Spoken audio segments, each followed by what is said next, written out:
Welcome. In front of me is a Samsung Galaxy Z Flip4, and today I'll show you how you can put this phone into recovery mode.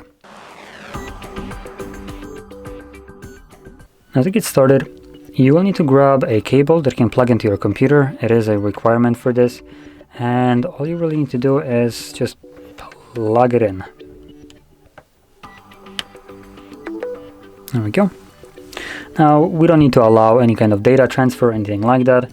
It does not really matter, and disregard the computer sounds that it's connecting and disconnecting to it. But yeah, once you have your cable connected, you want to then pull down your notifications, press on the power button, and select power off.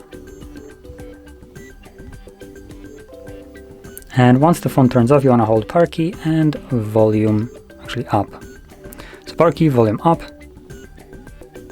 If you wait a little bit too long, then the device will show you that it's charging and you need to wait for it to dim out the screen. And then you can start holding power key and volume up. Now, once you enter recovery mode, you can unplug the cable because we only needed it to actually boot into here.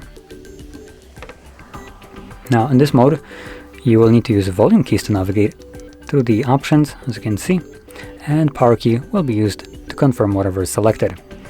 And with that in mind, we can access Android back again by selecting the reboot system now. We can also boot into bootloader, apply updates, wipe data, wipe cache partition, mount system, view logs, run tests, power off the device, and repair apps.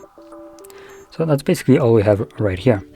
So I'm going to stick with the first option, confirm it, and this will just take me back to Android.